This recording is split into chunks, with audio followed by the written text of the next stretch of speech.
व इन्ना लहू लहाफिज़ून। सदक़ल्लाहुल अज़ीम व सदक़ रसूलुहुन नबियुल अमीनुल मतीनुल करीम व नहनु अला ज़ालिका लमिनश शाहिदीन वश्शाकिरीन वल्हम्दुलिल्लाहि रब्बिल आलमीन। जिस सुहानी घड़ी चमका तैबा का चाँद, उस दिल अफरोज साअत पे लाखों सलाम। जिस तरफ उठ गई दम में दम आ गया, उस निगाहे इनायत पे लाखों सलाम। दूरो नज़दीक के सुनने वाले वो कान, काने लाले करामत पे लाखों सलाम। गौसे आज़म इमामुत्तुक़ा वन्नुक़ा, जलवाए शान कुदरत पे लाखों सलाम। मुझसे खिदमत के कुदसी कहें हाँ रज़ा, मुस्तफ़ा जाने रहमत पे लाखों सलाम। शम्अ बज़्म हिदायत पे लाखों सलाम। बंदाए परवरदिगारम उम्मते अहमद नबी, दोस्त दारे चार यारम ताबओ औलादे अली।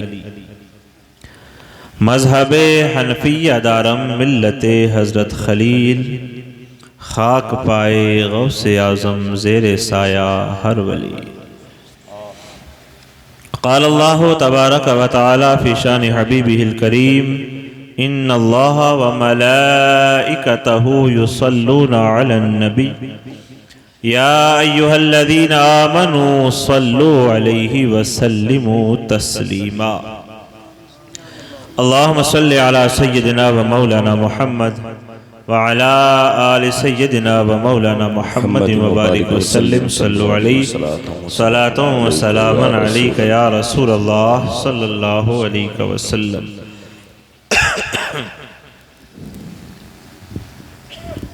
बाद नमाज इशा से अब तक मुसलसल आप समाअत कर रहे हैं। मुझे एहसास है इस बात का कि आप लोग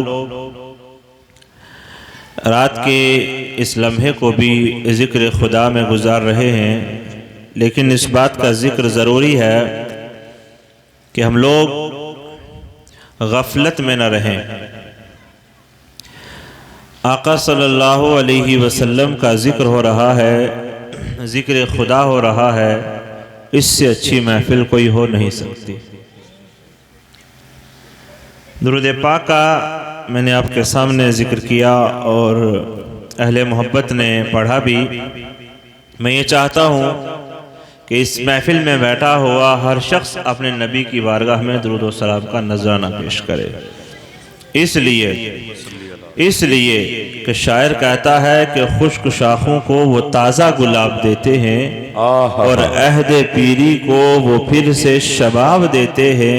अरे पढ़ ले दुरूद गफलत न कर, खुदा की कसम तेरे सलाम का अब भी मदीने वाले जवाब देते हैं। ज़रा पढ़ लीजिए मचल कर, अस्सलातु वस्सलामु अलैका या रसूल अल्लाह। मेरे साथ मिलकर पढ़ लिया, अस्सलातु वस्सलामु अलैका या हबीब अल्लाह। तवज्जो मेरी तरफ रखिए, अस्सलातु वस्सलामु अलैका या नबी अल्लाह। मुझे देखें सभी हज़रात, मुझे देखें, अस्सलातु वस्सलामु अलैका या नूर अल्लाह सल्लल्लाहु अलैहि वसल्लम।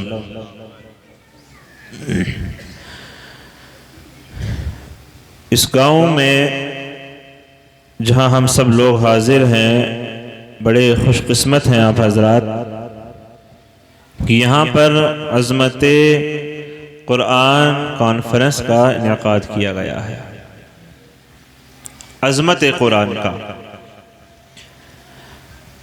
अभी नकीब जलसा ने इस बात का जिक्र भी किया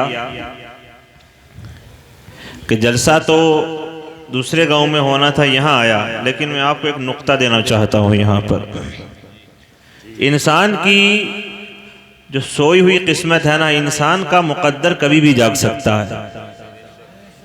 इंसान का मुकद्दर कभी भी जाग सकता है। आप इसको मामूली मत समझें कि मौलाना सरताज साहब ने ये जलसा सजा लिया, इत्तेफाक है, हो गया होगा, गलती हो गई होगी, नहीं, ये रब की तरफ से ऐसा सबब है कि शाहपुर में तो मदरसा है, वहां तो कुरान पढ़ने वाले बच्चे पढ़ते रहते हैं। गुज़िश्ता साल दस्तार तो वहां हुई है, लेकिन ये तौफीक भाडरी वालों को इसलिए मिल गई कि हाफिज वहां हो और दस्तार जाकर मौलाना सरताज के गांव में हो, शाहपुर भी फैज़याब हो जाए और मौलाना सरताज का गांव भी फैज़याब हो जाए। ये इत्तेफाक। मैंने ये भी पूछा कि किसी ने मना किया, बोले नहीं। फिर क्या हुआ? बस ये एहतमाम हो गया कि यूं लगा कि यहां सही नहीं रहेगा, उसी गांव में सही रहेगा। ये दिल में ख्याल डालने वाली जात कोई और नहीं है, बस ये रब की जात है। जब चाहता है, जिसे चाहता है, जैसा चाहता है, वैसा फैज़ अता फरमा देता। वाह वाह वाह वाह, वैसा फैज़ अता फरमा देता है। कैसा फैज़ है ये? अरे आम थोड़ी है। उलमा तशरीफ फरमा है, मैंने मिंबर पर बैठे हुए जुमला उलमा का नाम नहीं लिया क्योंकि सब मेरे लिए बाज़मत हैं और क्योंकि मैं सबके नामों से वाकिफ़ भी नहीं था, लेकिन इनकी मौजूदगी में ये बात ज़रूर कहूँगा। हदीस में मिलता है कि जो कुरान पाक की तिलावत करता है, कुरान शरीफ को खोलता है, पढ़ता है, उस शख्स के लिए रब का कोई न कोई इनाम ज़रूर होता है, इनाम मिलता है उसको। फरमाया एक शख्स है जो दुआ करता है, नमाजें पढ़ता है, नवाफिल अदा करता है, सारी रात जागता है, पूरा दिन रोजा रखता है, इबादत करता चला जाता है, दुआओं पे दुआ किए जाता है। लेकिन एक दूसरा शख्स भी है जिसको फुर्सत ही नहीं मिलती, वो सुबह नमाज के बाद कुरान की तिलावत करने बैठ जाता है, ज़ोहर के बाद फिर कुरान पढ़ता है, असर के बाद फिर कुरान पढ़ता है, मगरिब के बाद फिर तिलावत कुरान है, ईशा के बाद फिर अल्लाह की मुकद्दस कलाम की तिलावत करता है। तो मिलता है किताबों में कि उस शख्स को मेरे आका का ये फरमान सुनना चाहिए।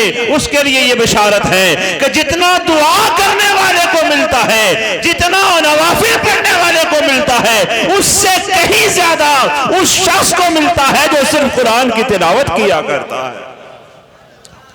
जो कुरान पाक ही पढ़ता रहता है उसको सबसे ज्यादा मिलता है। और फरमाया कब्रिस्तान के पास से अगर एक बामल हाफिज कुरान गुजर जाए तो 40 दिन का अजाब उठा लिया जाता है। कितने दिन का? 40 दिन का अजाब। अब मैं आपसे इस बात को कहूं और आप अपनी इस खुशबख्ती पर नाज करें कि हमारी महफिल में एक नहीं बल्कि दो मदरसा यहां नहीं कहीं और रब ने ये हमें फजीलत अता की कि एक नहीं बल्कि दो पहुंच जाएंगे। जब एक की फजीलत का ये आलम है तो 2 हाफिज जहां होंगे, जहां इतने उलमा जमा होंगे, जहां इतने जिक्र रसूल सुनने वाले होंगे, तो उस महफिल का आलम क्या होगा, उस शहर का आलम क्या होगा, उस बस्ती का आलम क्या होगा, उस बस्ती में सुनने वालों का, सुनाने वालों का आलम क्या होगा। सबको फैज मिलेगा। ये रब की अता है, ये रब की अता है। उसने जब कुरान पाक को नाजिल किया तो इरशाद फरमाया इन्ना नहनु नज़्ज़लना ज़िक्रा व इन्ना लहू लहाफ़िज़ून। अगर किसी ने रोका इस काम के लिए तो क्या नुकसान किया? जलसा कराने वालों का क्या नुकसान किया? या हाफिज कुरान का कोई नुकसान किया? या इस महफिल में कोई नहीं आया तो इस महफिल में बैठने वालों, जलसा करवाने वालों का उन्होंने कोई नुकसान किया? नहीं नहीं। यहां तो खुदा की रहमतें बरसती रहती है ना। किसी के कम करने से यह जिक्र कम नहीं होता है, किसी के अल्लाह की किताब को झुकाने से यह किताब झुकती नहीं है।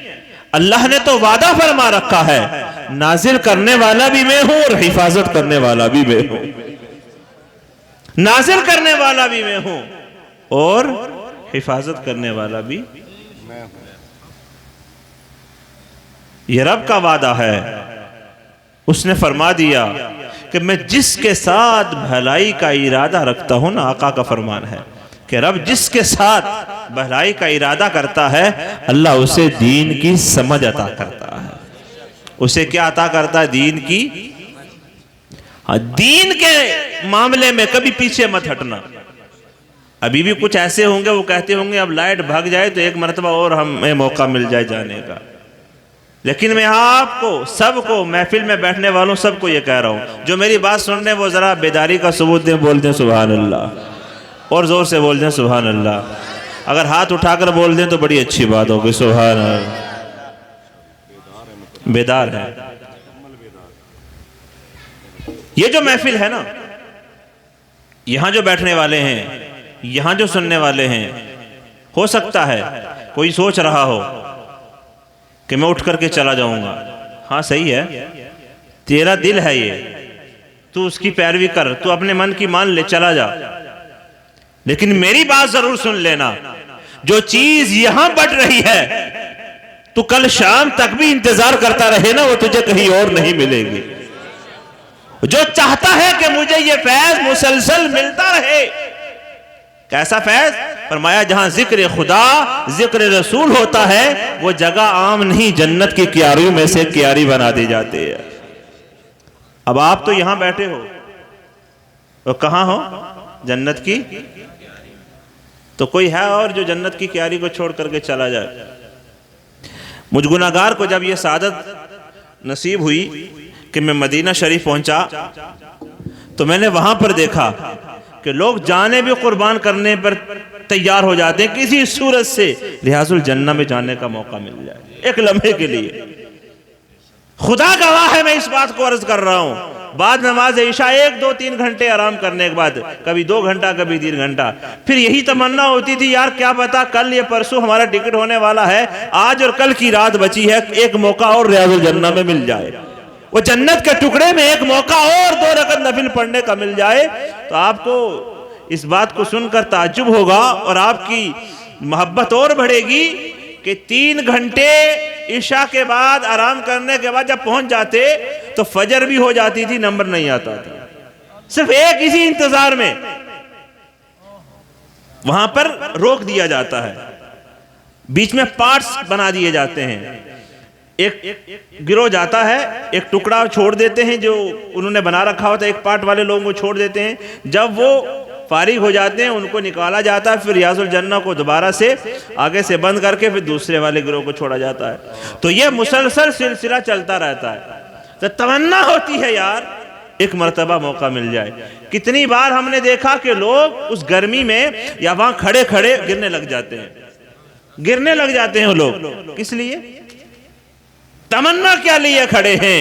काश एक मर्तबा रियाजुल जन्नह में हमें हाजिरी का मौका और नसीब हो जाए मौका।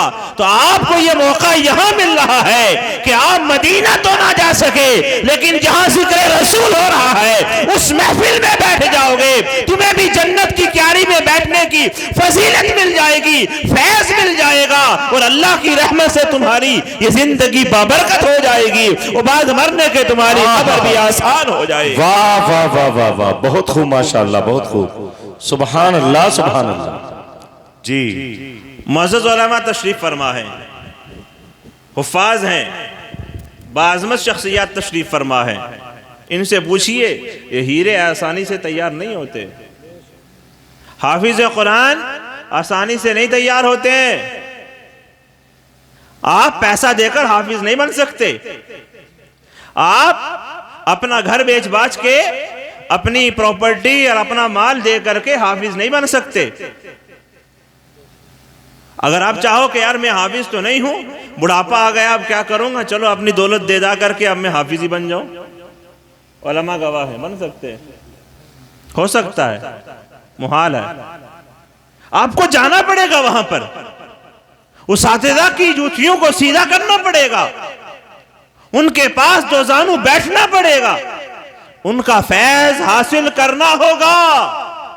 जब उनका फैज तुम्हारे लिए उनके दिल से निकलकर तुम्हारे दिल में दाखिल होगा और रब की अता होगी। रब चाहेगा कुरान को तुम्हारे सीने में उतारेगा।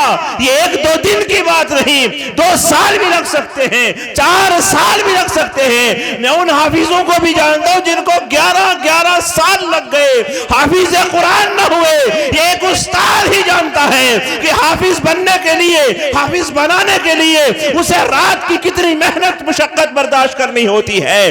दिल में किस कदर उन बच्चों के पीछे पड़ गए और उनका ख्याल रखते हुए, उनके खाने को देखते हुए, उनकी सफाई सुथराई का लिहाज रखते हुए, और किस कदर वो सुबह से शाम तक अपनी नींदों को कुर्बान करता है और मदीने वाले के ऊपर नाजिल होने वाली किताब को उन बच्चों को रटवाता है तोते की तरह। तब जा करके कहीं अल्लाह की अता से वो बच्चा 2-4 साल में हाफिज कुरान होता है। फिर दस्तारबंदी का मंजर होता है जो हर एक को नसीब नहीं होता। अरे जिसे ये मंजर नसीब होता है वो किस्मत होता है, वो बानसीब होता है, बेनसीब नहीं होता। बेशक बेशक, नारे तकबीर, नारे रिसालत, अजमत कुरान कॉन्फ्रेंस, जश्न दस्तारबंदी, उलमाए अहले सुन्नत। अगर आप बेदार हो तो मैं बताऊं आपको मेहनत कैसी करनी पड़ती है उस्ताद को। बेदार हैं आप लोग? हाँ, बेदार कहने से आपको सवाब नहीं मिलेगा, सुभान अल्लाह कहने से मिलेगा। जरा जोर से बोल दें। आप बेदार हैं? सुभान अल्लाह बोलेंगे और जोर से। अल्लाह ने आपको हुस्न दिया है, ताकत दी है, जवानी दी है। अगर अभी आपसे कह दिया जाए कि आप अपने लिए इलेक्शन में खड़े होकर के ऐलानात का मामला शुरू कर दें और आप पूरा दिन बोलते बोलते नहीं थकोगे, यार मेरे रब का नाम है, तुम ज़मीन पर रब के नाम को पुकारो, रब तुम्हें अर्श मुअल्ला की बुलंदियां नसीब करेगा। जरा जोर से बोल दें। बताओ मैं एक उस्ताद कितनी मेहनत करता है? नाम याद रखिएगा, मुहद्दिस आजम पाकिस्तान। कौन है? मुहद्दिस आजम मौलाना सरदार अहमद साहब रहमतुल्लाह अलैह। क्या नाम है? मौलाना सरदार अहमद साहब रहमतुल्लाह अलैह। तो यह मौलाना सरताज हैं। तो मौलाना सरदार साहब ने बच्चे को कैसे पढ़ाया, उनके एक मुफ्ती शागिर्द कहते हैं। कौन है वो? मुफ्ती हैं। कहते हैं जब मैं, तवज्जो है ना आप लोगों की, एक मदरसे में क्या माहौल होता है देखिएगा, आपको पता चलेगा कि जब मैं मदरसा पढ़ने के लिए पहुंचा, अच्छे खानदान से नहीं था मैं, मतलब माली लिहाज से मेरा मामला बेहतर नहीं था, अपना खाना नहीं खा सकता था। जब मैं मदरसा पहुंचा तो मेरे लिए इंतज़ाम कराया गया, किसी घर से मेरा खाना आता था। और मौलाना सरदार अहमद साहब के पास भी इतना मामला नहीं था कि वो सारे शागिर्दों को अपने पास से ही लंगर में खाना खिला देते। तो मेरा जहां से खाना आता था उनकी हालत भी ऐसी, वो भी सिर्फ खिदमत होती है ना। मैंने देखा है मदरसे में कि वो बच्चा जब किसी के घर मदरसे में पढ़ने वाला खाना खाता है ना, तो उस घर की जो मालकिन होती है ना, उसे अम्मी कहता है। उसे क्या कहता है? अम्मी जान कहता है और अब्बू जान कहता है। और मैंने खुद देखा है कि उनको अपने बेटों से ज्यादा उस बेटे से ज्यादा मोहब्बत हो जाती है।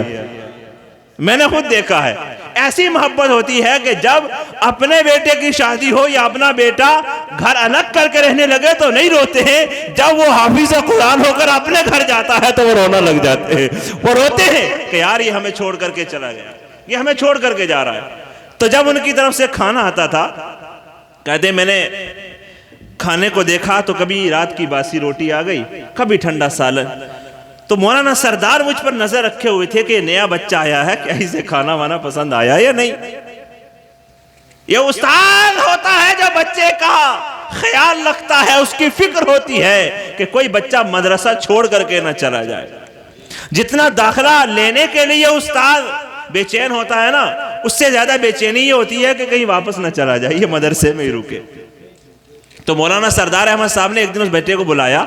जब उसकी कैफियत देखी ना कि यार इसको खाना पसंद नहीं आ रहा है, उस्ताद देखना, उनका खाना मौलाना सरदार अहमद साहब का घर से पक करके आता था।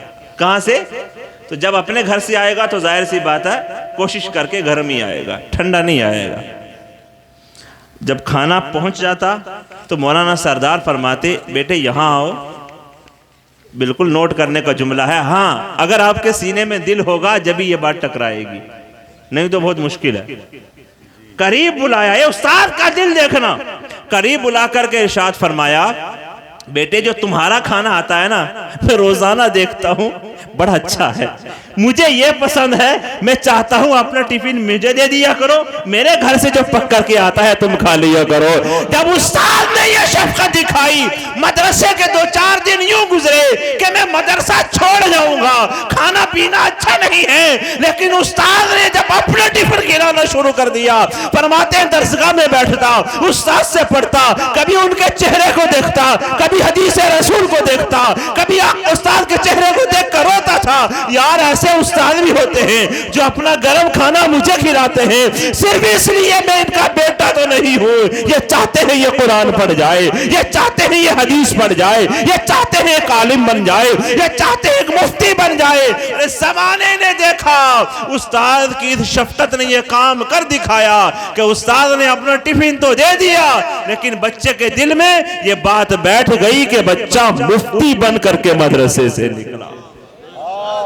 क्या बन करके निकला? वाह वाह वाह वाह वाह। ऐसे थोड़ी आप कहोगे अरे अब हो गया होगा काम, पढ़ लिया होगा मदरसे में, ऐसे नहीं। इल्ला माशाअल्लाह कोई ऐसा हो जो ख्याल ना रखता हो, लेकिन मैं देखता हूं कैसा भी उस्ताद हो, खुद कितना ही कम इल्म वाला हो, यही सोचता है और यही चाहता है कि जो मेरे पास पढ़ रहा है वो मुझसे बड़ा आलिम बन जाए, वो मुझसे बड़ा मुफ्ती बन जाए। वो अब मुझे आपसे सवाल करना है, मुझे आप बताइए वो बच्चा किसका होता है? आप ही के तो होते हैं वो बच्चे। किसके होते हैं वो बच्चे?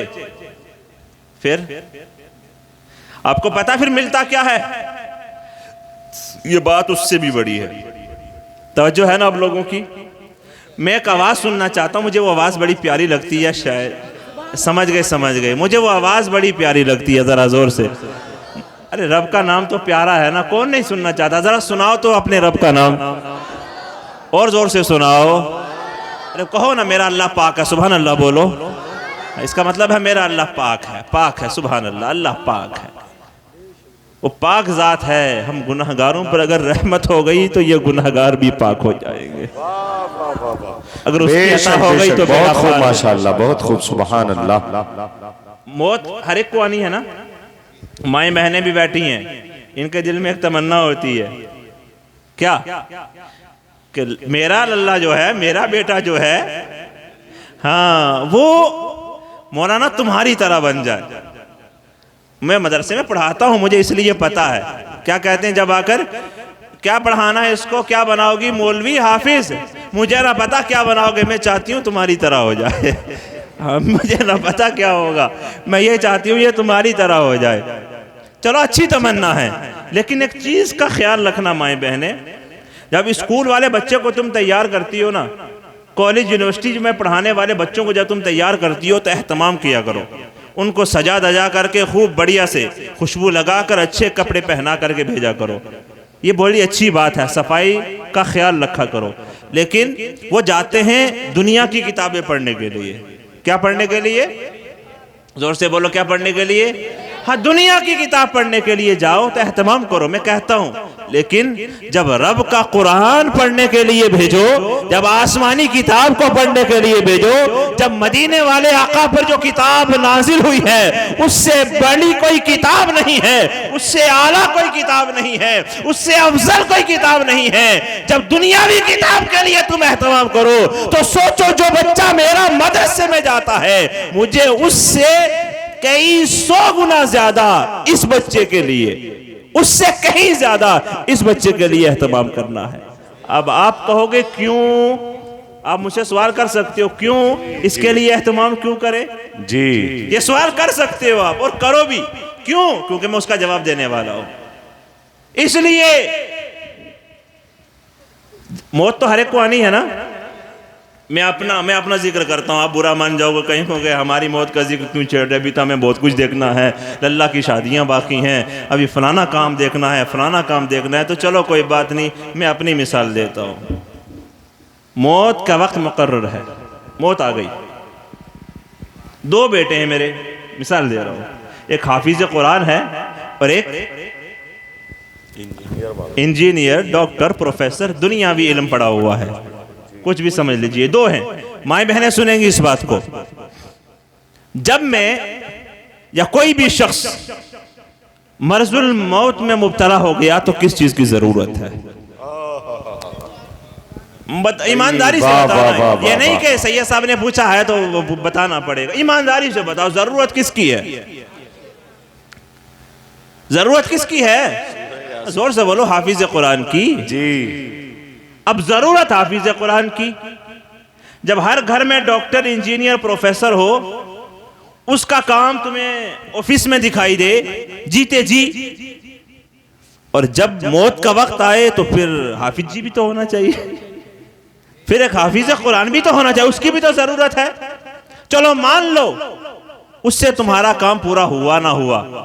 कभी इंजीनियर से एक बार मौका पड़ गया, घर का नक्शा बनवा लिया, लेकिन हाफिज कुरान तो हर जुमेरात को फातिहा के लिए, हर मुर्दे के लिए जो तुम्हारी माँ बाप रिश्तेदार अजीज व कारिब है उसकी दुआ के लिए, तीजे 10वें 40वें के लिए, वो हाफिज कुरान ही तो, कोई और तो नहीं, वो हाफिज कुरान ही है ना। अब मौत की जब बारी आई अपनी, औरों के लिए तो जरूरत पड़ रही थी कि फलां का तीजा, फलां का 10वां, फलां का 40वां, फलां जगह जाना है, फलां जगह जाकर के कुरान पाक की तिलावत करनी है, फलां दुकान में कुरान पढ़ना है। क्योंकि आज जाहिर, इसीलिए हमने जाहिर यही काम करते हैं, हालांकि कुरान पाक को तो पढ़ पढ़ के अपने अंदर हमें ईमान को ताजा करके अपने सीने को मुनव्वर करना चाहिए था, लेकिन हमने इन कामों के लिए रख लिया। ईमानदारी से बताना, मेरे आका का फरमान सुनना। आका ने इरशाद फरमाया, जब रूह निकलने में परेशानी हो रही हो, मरजुल मौत में मुब्तला हो और रूह ना निकल रही हो, दिक्कत हो रही हो, क्योंकि उस वक्त का आलम तो ये होता है, मेरे आका फरमाते हैं रुई हो रुई, उसके अंदर कांटेदार एक लकड़ी को घुसा दिया जाए, फिर अंदर अंदर उसे घुमा दिया जाए, फिर खींच लिया जाए।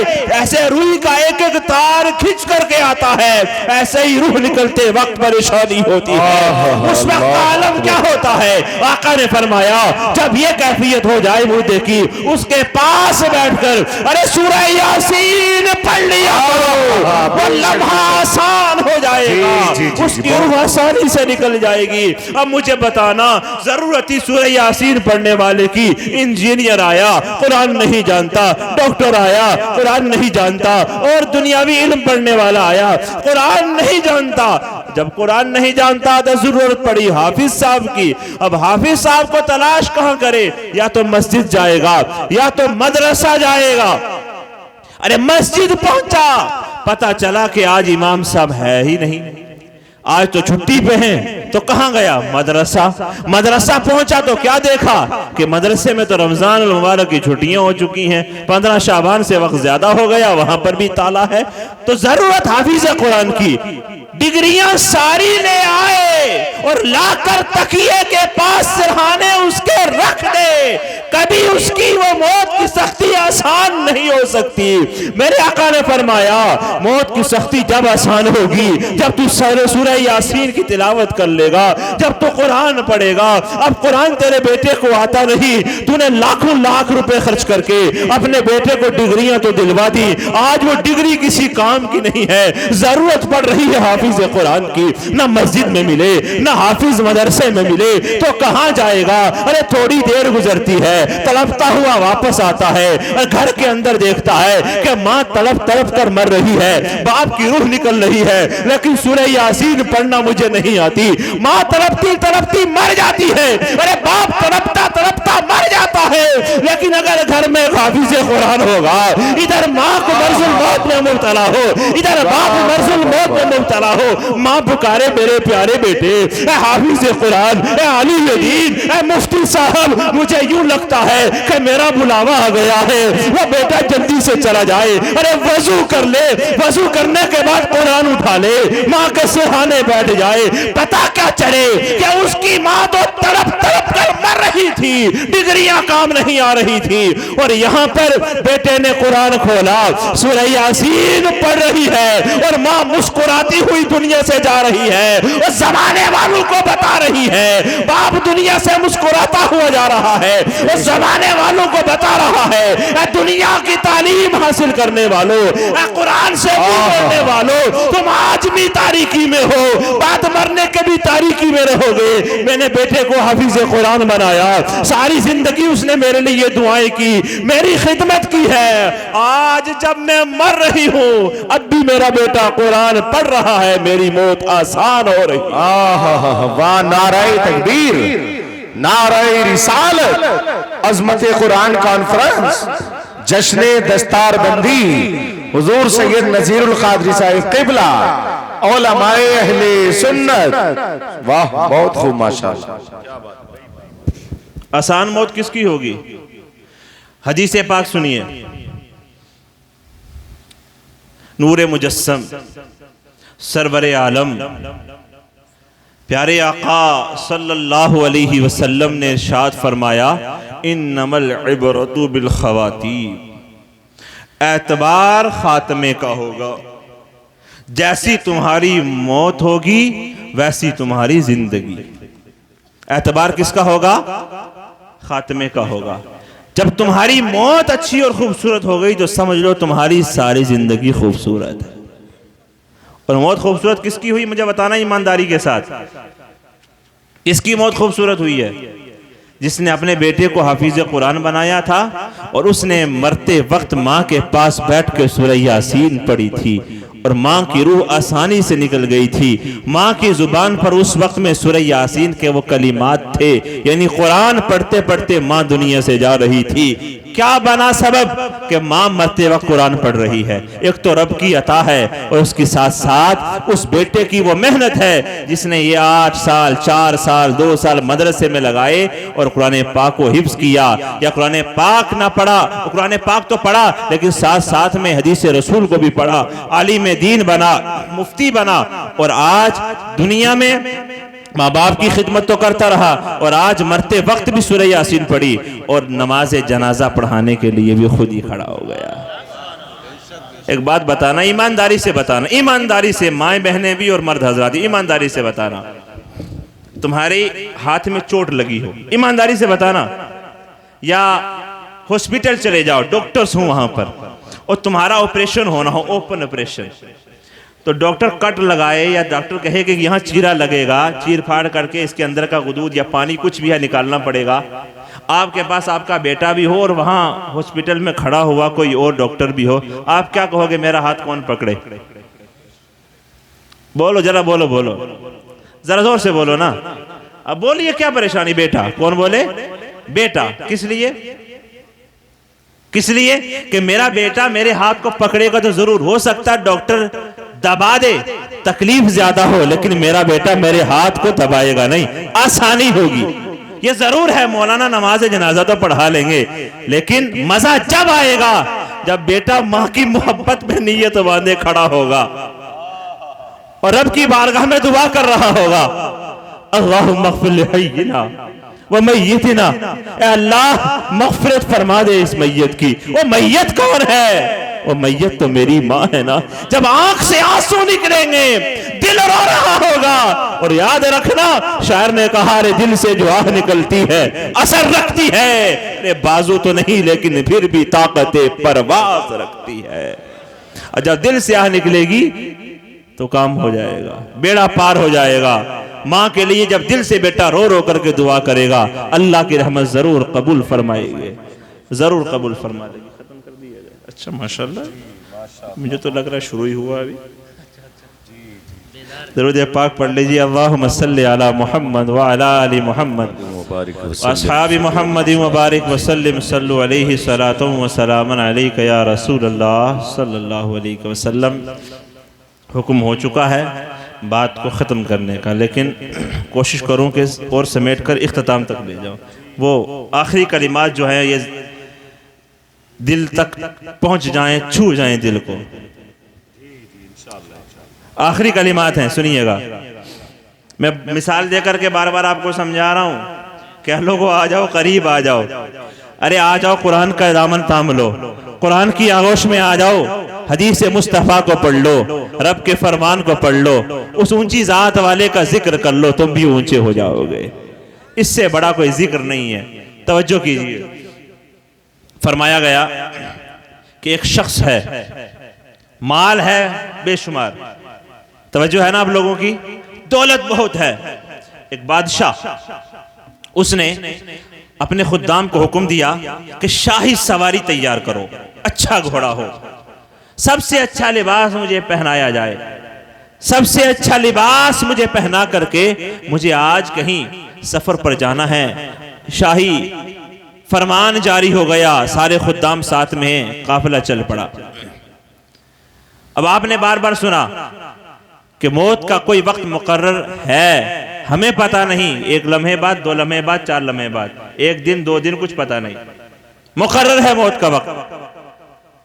ईमानदारी से, शाही काफिला जा रहा है, एक शख्स आता है और आने के बाद उस सवारी की लगाम को थाम लेता है जो इंसानी शक्ल में है, और आकर कहता है, बादशाह मुझे तुझसे मुलाकात करनी है, मुझे तुझसे कुछ कहना है। तो बादशाह कहता है, नहीं, मुझे कोई बात नहीं करनी, मैं अपने सफर पर जा रहा हूं, बाद में कर लेना। कहा, नहीं, मुझे अभी करनी है। कहा, अभी नहीं करनी, मेरे पास वक्त नहीं है, मैं बाद में करूंगा। तो वो जिसने सवारी की लगाम को थामा था, उसने कहा, हाँ, मैं मलकुल मौत हूं, रूह निकालने के लिए आया हूं। ईमानदारी से बताना, उसका घोड़ा बचा लेगा, उसकी सवारी, उसका लिबास, उसके वो खुद्दाम, उसका वो शाही काफिला, कोई बचा नहीं सकता है उसे। वो होता क्या है? बादशाह कहता, हाँ, थोड़ी देर के लिए मुझे सवारी से नीचे उतरने दो, मैं अपने घर चला जाऊं और अपने घर वालों को कुछ आखिरी बातों का पैगाम दे दूं, कुछ बातें बता दूं, मैं अपने महल के खजाने के बारे में उन्हें बता तो दूं। हुक्म होता है, नहीं, एक लम्हे का भी वक्त नहीं है। अच्छा, फिर मुझे सवारी से सिर्फ नीचे उतर कर बैठ तो जाने दो। कहा, इतना भी वक्त नहीं है। मलकुल मौत ने रूह कब्ज कर ली और बादशाह उस शाही सवारी से मुर्दा होकर जमीन पर गिर पड़ा, छूट नहीं मिली। और एक वो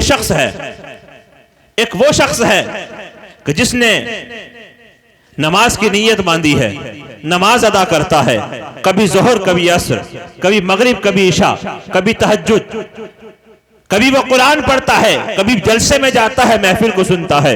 मलकुल मौत तो वहां भी आएंगे। मलकुल मौत आ करके क्या कहते हैं उससे? अब बंदे बता, मैं तेरे रब की तरफ से तेरी रूह कब्ज करने के लिए आया हूं, क्या तू जाने के लिए तैयार है? वो बादशाह कहता है, नहीं नहीं, मुझे नहीं जाना। और इधर ये नमाजी परहेजगार मुत्तकी अल्लाह वाला कहता है, अरे आने में देर कर दी, मैं तो कब से चाहता था, कब मेरी ये रूह निकलेगी, कब मैं अपने रब से मुलाकात करूंगा, कब रब से मुलाकात करूंगा। तो पूछा गया, फिर किस हाल में मरना चाहते हो? आपका क्या इरादा है, किस हाल में मौत आए? मैं अपना इरादा बता दूं, मदीने का सफर हो, गुम्बद खजरा सामने हो और सर सजदे में हो, दिल में इश्क मुस्तफा हो, अरे जुबान पर जिक्र खुदा हो, मलकुल मौत आ जाए, रूह मदीने में निकल जाए और जन्नतुल बकी में दफन नसीब हो जाए। वाह वाह वाह वाह वाह, बहुत खूब, क्या बात है, क्या ख्याल है भाई, वाह। अच्छा क्या हो सकता है? जवाब नहीं भाई, वाह। इससे अच्छा क्या हो सकता है? अरे मना है मौत की दुआ मांगना, लेकिन फरमाया मदीने की मौत मांग लिया करो, ईमान वाली मौत मांग लिया करो, ये जायज है। अब उससे पूछा जाता है, उस नमाजी परहेजगार कुरान पढ़ने वाले से बता, उससे नहीं पूछा गया। वो कहता था, मुझे मौका दो। यहां ईमान वाले से, नमाजी परहेजगार मुत्तकी से, जो अल्लाह वाला, उससे पूछा गया, बता तू कैसे मरना चाहता है? उसने कहा, मैं कैसे मरना चाहूंगा, मैंने बार बार सुना है जब बंदा सजदे में होता है तो रब के करीब होता है, बस इतना मौका दे दो कि मैं सजदा कर लूं। वजू करता है, गुस्ल करता है, नीयत बांधता है, रुकू करता है, सजदे में जाता है और मलकुल मौत उसकी रूह कब्ज कर लेते हैं।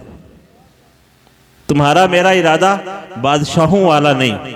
मैंने कौन सी बात से ये बात बताई कि एतबार खात्मे का है, अगर खात्मा अच्छा हो गया, मौत अच्छी हो गई तो जिंदगी कामयाब हो गई, और मौत अच्छी नहीं तो समझ लो कि जिंदगी में कुछ ना कुछ गड़बड़ है। बाकी रब की मर्जी है, जिसे चाहे जब चाहे मुआफ फरमा दे। वो गफूर रहीम है, वो सत्तारुल अयूब है, वो गफ्फारुल ज़ुनूब है। जब चाहता है जिसे चाहता है बख्श देता है, मुआफ फरमा देता है। हम गुनहगार हैं, आओ मिल करके दुआ करते हैं। अल्लाह हम गुनहगारों को हसनैन करीमैन का सदका, फातिमा ज़हरा की तहारत और पर्दे का सदका, खदीजतुल कुबरा की सखा का वास्ता, आयशा सिद्दीक़ा की सदाकत का वास्ता और सहाबाए किराम की मोहब्बत और उल्फत का वास्ता, अल्लाह हम गुनहगारों को ईमान वाली, सलामती वाली, मदीने वाली मौत नसीब फरमा दे, मदीने वाली मौत नसीब फरमा दे। मैंने एक छोटा सा काम किया है, वो ये है कि मैंने चिराग इश्क जलाकर सरेआम रख दिया। अब जिसके जी में आए वो पाए रोशनी। वमा अलैना इल्लल बलाग। अस्सलामु अलैकुम वरहमतुल्लाहि वबरकातुहू। सब मेरे साथ मिलकर पढ़